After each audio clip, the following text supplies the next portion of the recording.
This is the Jackson Neill Sports Podcast.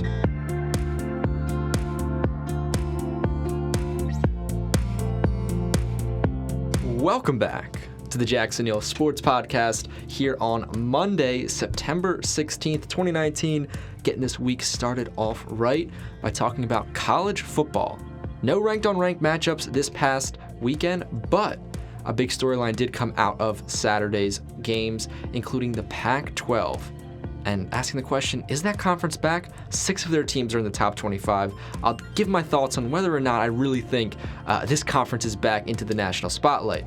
But first, just want to remind everyone that this podcast is available on all of your favorite platforms. That's Apple Podcasts, Spotify, Stitcher, YouTube, SoundCloud, basically wherever you like to listen to podcasts. Make sure to go subscribe and check out the podcast there, as well as on jacksonneillpodcast.com. That's my website for everything that I publish.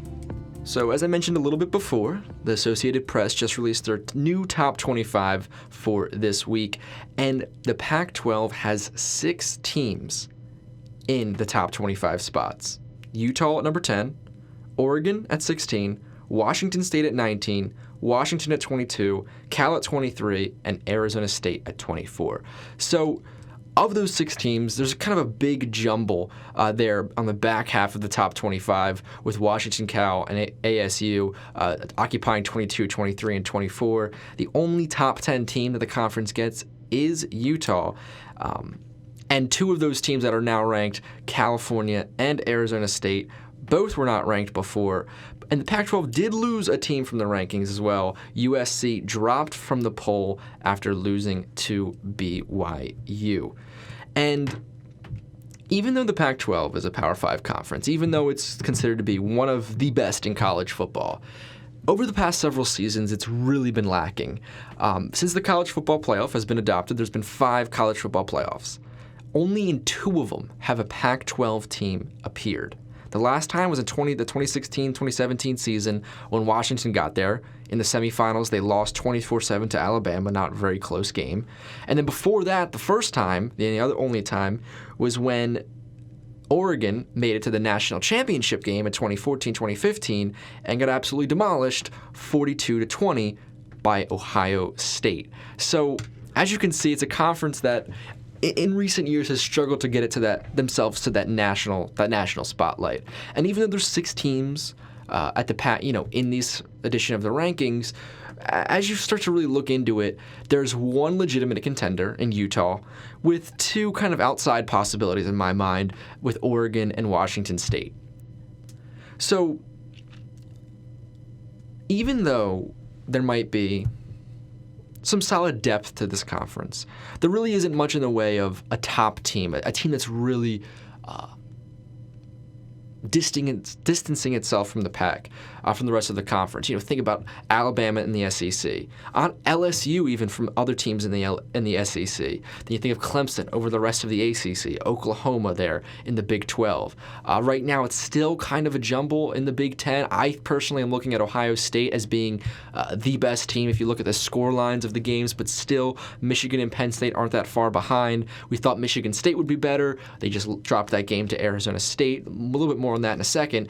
So in each conference, in each Power 5 conference, there's kind of a team there's either a team or a couple teams that are really towards the head of the pack. And when you look at the Pac-12, it just feels like a jumble. Besides Utah.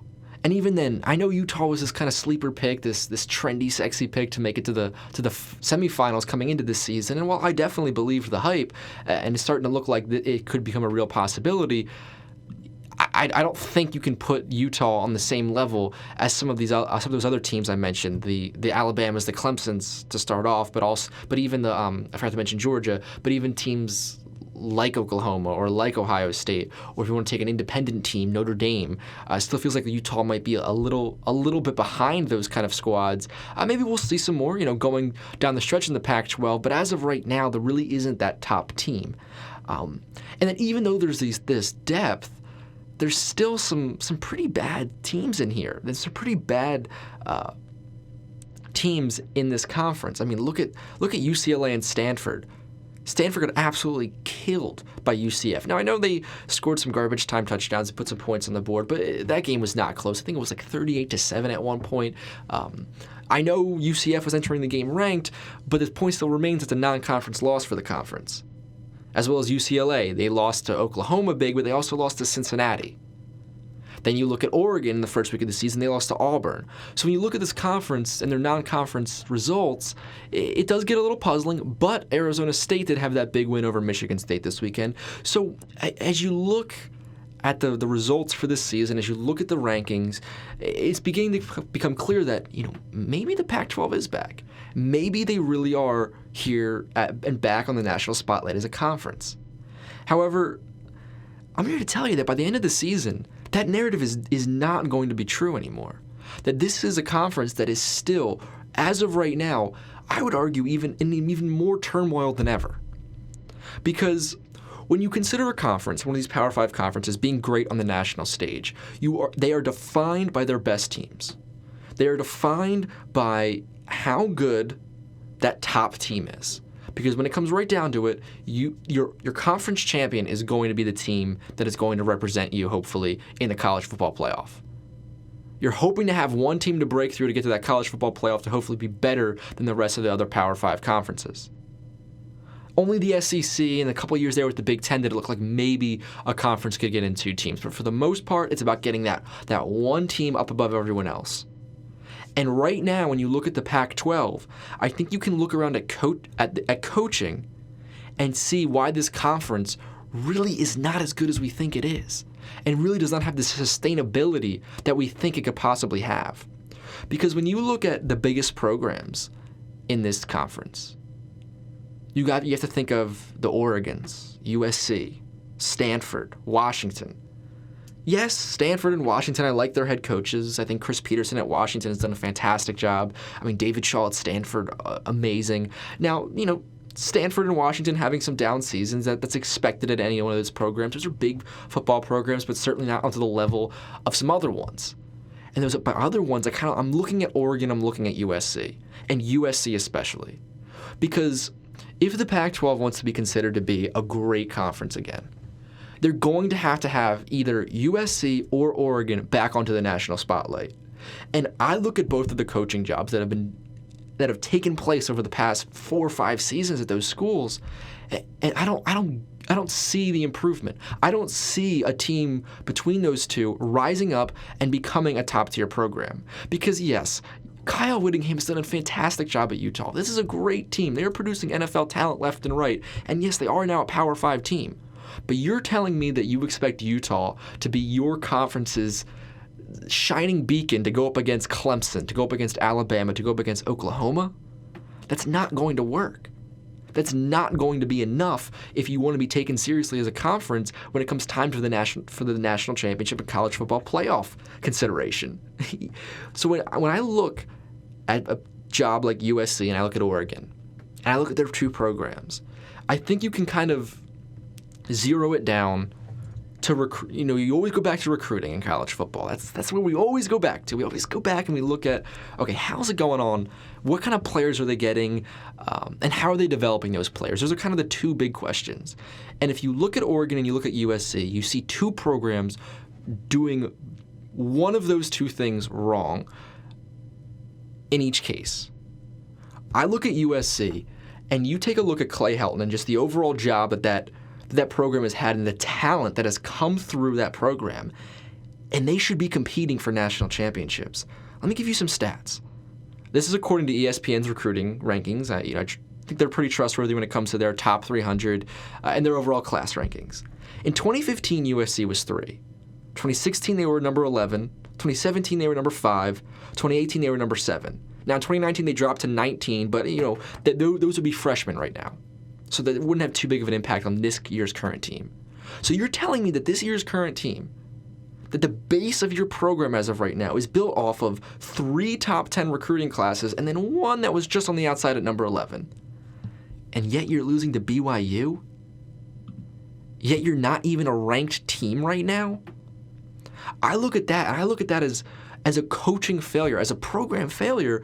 The fact that you could bring in all of that talent, that 5-star, that 4-star talent, have these kids who are some of the best in the country putting together classes that should have you competing with the likes of those big powerhouse programs. Not to mention you have the facilities, you have the funding, you have the backing to compete with them as well.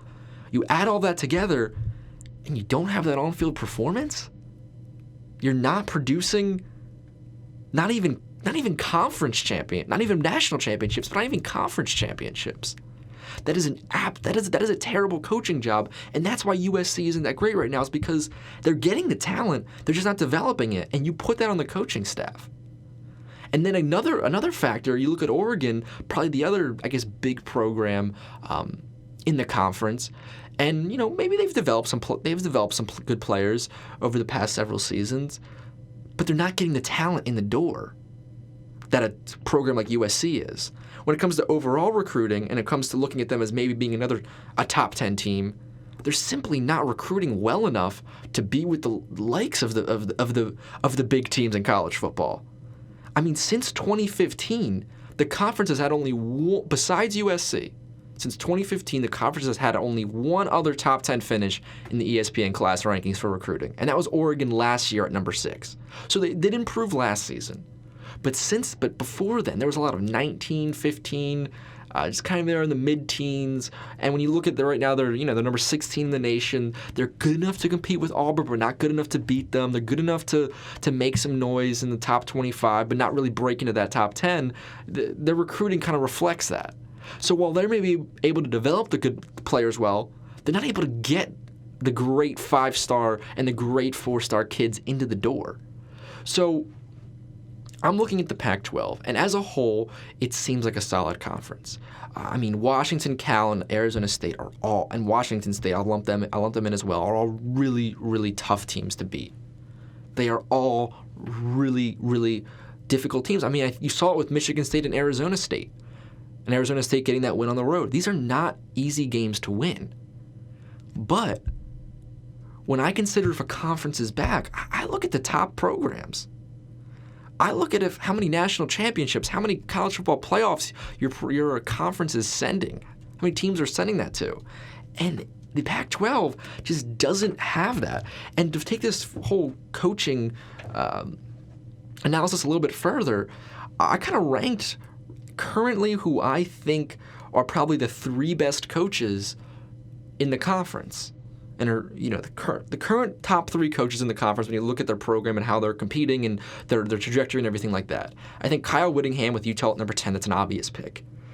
Then I look at Mike Leach at Washington State. I mean, what he's turned that program into, that's pretty impressive. Washington State doesn't win football games like that. They're a program in a better shape right now than Washington is, and Washington's still top 25, so that's saying a lot up there in Pullman. Then you look at, I think, Herm Edwards at Arizona State. I think you look at how that program has transformed. I mean, with winning with a freshman quarterback on the road in Michigan State when the Spartans are a top 25 team, that's a big win. That's a season-defining win right there. And now to enter the top 25 with a pretty young team, I look at those 3 squads and I see complete upward trajectory for them because of their coaching. But the problem is that Utah, Washington State, and Arizona State are not the programs to be carrying a conference. They can be good. Utah can be good. Utah can be a top 10 team in a season. Look, they are one right now. And I mean, you look down their schedule, and I think it's quite possible that they can finish this season either with 1 loss or probably one loss and winning the Pac-12. But as a whole, if this conference wants to be taken seriously on a national stage again, they're going to need USC. They're going to need Oregon. They're going to need these top-tier programs to get back to that prestigious and to their winning ways. Because when USC was winning national championships, the Pac-10 was there as a national title contender, was there as a conference. And by having those big teams, that it's like the tide raises all boats. It helps everybody, right after that USC dynasty, a couple years later, Oregon was then able to transform their program into a dynasty. Following that Oregon one, Washington had a couple good years. And now the Pac-12 is just in this middle ground where they don't have that top team really competing at a high level. They don't have that defining program. They don't have that Alabama. I mean, look at a conference like the ACC right now. The ACC is much, much worse top to bottom than the Pac-12 is. But the reason that we're not asking these questions of, is this conference really even deserving of that Power 5 mantle? Look at its non-conference record. But the reason we're not asking those questions is because it has Clemson, is because it has that top program. The Big 12 has had its struggles in recent years, but Oklahoma is still there competing for a national championship every season. The only conferences that really, in the past decade or so, have been pretty solid with several top-tier teams and top-to-bottom good, the Big 10 and SEC, they're chock full of those big traditional programs. When you look at the ACC, Big 12, and Pac-12, yes, they have these good big traditional programs, but maybe not as much as the SEC or Big 10, but the true measuring stick of if that conference is back is what are those top teams doing? And right now I look at the Pac-12 and I see a top program in USC. I see them losing to BYU and falling out of the top 25. And I look at another top program in Oregon losing to Auburn, which was a big non-conference game. Yes, Utah, Washington State, and Arizona State are all doing very well. Yes, the Pac-12 has 6 teams in the top 25. But does that really matter when your best team is at number 10 and it's Utah, who we're not really sure if they have the capabilities to go undefeated in this conference, and then to ask another question of how well they'd fare against Alabama, Clemson, or Oklahoma, or Georgia, or Notre Dame in the playoff? So, as of right now, let's hold off on this if the Pac-12 back. I think by the end of this season, we're going to see a lot of these teams beating up on each other. We're going to see Cal drop a game or two. We're going to see them beat Washington, but then Washington then beat Washington State. You're just going to see a whole mess of teams in the Pac-12 this season. And I would not be surprised if Utah gets caught up in it. I mean, they have a tough remaining schedule. They have to play Washington. In 2 weeks, they have to play Washington State at home. Then they're going to play Arizona State at home. They're going to play Cal at home. But then they have to travel to Washington. That's a tough game. So, and those are 3 straight weeks. 3 straight weeks of ranked opponents as of right now, with the end of October going into the beginning of November.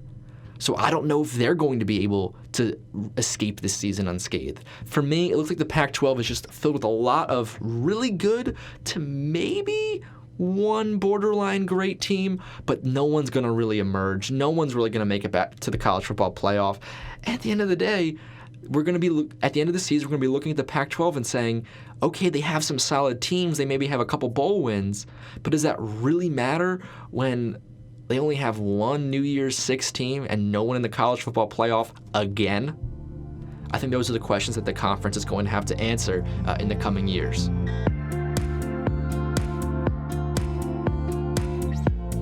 And that'll wrap it up for this episode of the Jackson Neill Sports Podcast. Thank you so much for listening. Make sure to subscribe, rate this podcast on whatever platform you listen to it, because it does a lot to help grow the show. New episodes every single Monday, Wednesday, and Friday. For more episodes, you can go down into the show notes, check out the link to jacksonneillpodcast.com. On that website, you'll find all the episodes to this podcast, as well as my music discussion podcast, and my other one, Anything Goes with Jackson Neill, which is my interview series. New episodes of Anything Goes on Tuesdays and Thursdays starting this week, and new episodes of the music one on Sundays starting next Sunday. If you're a really big fan of the show, I know some of you guys are out there, maybe be sure to check out the Patreon. Look down in the show notes, become a subscriber. There, you'll find extra content. Each month I post an extra segment of the sports and music podcast, as well as bonus content from all of my interviews, or most of my interviews, on Anything Goes. It's just a couple bucks a month to sign up, or even $1 a month if you're just a fan of the sports podcast. So go down to the show notes and check out that link to Patreon. I write, record, produce, do everything for these podcasts myself as a full-time college student. So any little bit of support really, really does go a long way. If you want to stay up to date, you want to follow me on Twitter and Instagram, @JacksonNeill20 is the place to do that. Today's music is by Analog by Nature with their song CDK Sunday. Thanks again for listening. I'll see you all next time.